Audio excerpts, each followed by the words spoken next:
क्या हुआ भाई, फिर से हार मान रहा है? फिर से बहानेबाजी चालू हो गई तेरी? हाँ मानता हूँ, रास्तों पर कांटे बहुत है, हर मोड़ पे खतरा है, मुश्किलों से भरा हुआ है सफर, लेकिन तेरा सपना भी तो छोटा नहीं है ना।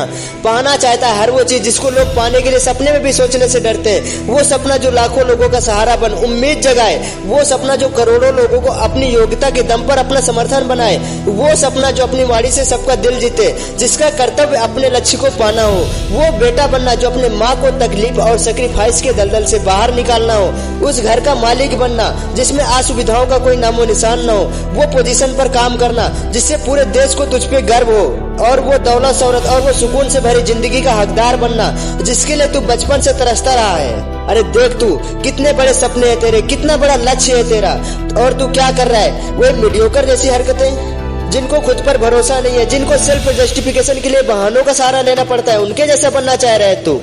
जो अपनी हार का जिम्मेदार किसी और को मानते हैं, जो अपनी खराब लाइफ का जिम्मेदार किसी और को मानते हैं, जो कभी अपने अंदर झांक कर नहीं देखते और जो हर पल दूसरों के सामने खुद को बेचारा साबित करते हैं, तू इनके जैसा बनना चाहता है? तो बता आज क्या है तेरी प्रॉब्लम, कौन सा है बहाना तेरे पास? यही ना कि तेरे पास एजुकेशन नहीं है, अच्छी डिग्री नहीं है तेरे पास, कोई सपोर्ट सिस्टम नहीं है तेरे पास। अरे सुन, हेनरी फोर्ड के पास भी एजुकेशन नहीं था, एडिसन के पास भी कोई डिग्री नहीं थी क्या बता?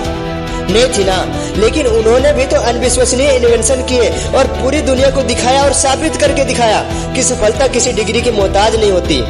फिर तू क्यों एक्सक्यूज दे रहा है? ये बहाने बनाना लूजर का काम है, तेरा नहीं। और क्या बात करता है तू कि मैं गरीब हूँ, काश मेरे पापा के पास पैसे होते? और किस गरीबी की बात करता है तू? अनगिनत लोग यहाँ पर ऐसे हुए हैं जिन्होंने गरीबी से अमीरी तक का सफर अपने टैलेंट के दम पर पूरा किया है। बॉलीवुड स्टार नवाजुद्दीन सिद्दीकी, एक टाइम पर इनके पास भी खाने के लिए पैसे नहीं होते थे। डॉक्टर एपीजे अब्दुल कलाम, जो इंडिया के फॉर्मर प्रेसिडेंट रह चुके हैं, वो बचपन में न्यूज़पेपर बेचा करते थे। इंडिया के present prime minister Narendra Modi, वो स्टेशन पर चाय बेचा करते थे। भाई तू किस गरीबी की बात करता है? तुम किस गरीबी का एक्सक्यूज देते हो? और वो कौन सा बहाना है तेरे पास कि मेरी उम्र ही क्या है? अरे भारत की पूर्व विदेश मंत्री सुषमा स्वराज 25 साल की उम्र में कैबिनेट मंत्री बनी। मास्टर ब्लास्टर सचिन तेंदुलकर ने अंडर 19 टेस्ट मैचेस खेला। सचिन बंसल और बिन्नी बंसल ने मात्र 25 साल की एज में फ्लिपकार्ट जैसी कंपनी बना डाली, जिसमें आप सिर्फ एक क्लिक करके घर बैठे सामान मंगा लेते हो। मिस्टर रितेश अग्रवाल ने 17 साल की एज में ओयो जैसी कंपनी बना डाला। मार्क जुकरबर्ग, जो कि 19 साल की एज में फेसबुक बना डाला। और कौन से एक्सक्यूज है तुम्हारे पास में? बिजनेस स्टार्ट करने के लिए पैसे नहीं है, सुविधाएं नहीं है। निर्मा ग्रुप के ओनर करसन भाई पटेल ने भी साइकिल से अपना बिजनेस को स्टार्ट किया था। अमेजोन, एप्पल, गूगल, ये सब की शुरुआत एक छोटे गैराज से हुई थी। मेरे पास ये नहीं है, मेरे पास वो नहीं है। भाई ये सारी चीजें एक्सक्यूजेज हैं। ये बहानेबाजी करके तुम सिर्फ अपने आप को धोखा दे रहे हो, क्योंकि जिस इंसान के अंदर अपने लक्ष्य के प्रति जुनून और पागलपन होता है ना, वो कभी भी बहाने नहीं बनाता। और अगर वो फेल भी हो जाता है ना, तो किसी को ब्लेम नहीं करता, अपने अंदर झांकता है कि कहाँ पे कमी रह गई। और वैसे ही बहुत से लोग होते हैं जो मेहनत करते हैं, लेकिन एक बार गिरने के बाद हार मान लेते हैं। भाई सुन, अब्राहम लिंकन अपने लाइफ में कितने इलेक्शन हारे, उनको उनकी नौकरी से निकाल दिया गया, यहाँ तक कि उनकी वाइफ ने उनको छोड़ दिया।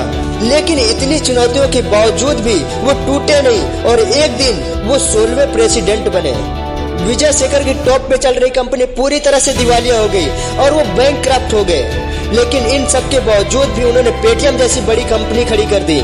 बॉलीवुड एक्टर अमिताभ बच्चन जी एक दिन पूरी तरह से बैंकक्रप्ट हो चुके थे, लेकिन उनकी हार ना मानने की जिद के कारण जहां से उनको हिलाया तक नहीं जा सकता।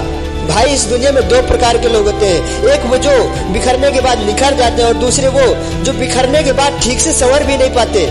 ये सब तुम्हारे ऊपर डिपेंड करता है कि तुम कैसा बनना चाहते हो। अपनी सिचुएशन की जिम्मेदारी खुद लेनी है, अपने हार की जिम्मेदारी खुद लेनी है और मेहनत करके निखर जाना है, या फिर अपने सिचुएशन और हार का ब्लेम दूसरों पर डालकर झूठी जस्टिफिकेशन पाना है। चुनौतियों के सामने आने पर उससे लड़कर जीतना है या हार मानकर किस्मत में यही लिखा है ये बताना है। अपने फ्यूचर के लिए मेहनत करना है या भगवान भरोसे बैठे रहना है, ये सब तुम्हारे ऊपर है कि अब तुम्हें क्या करना है।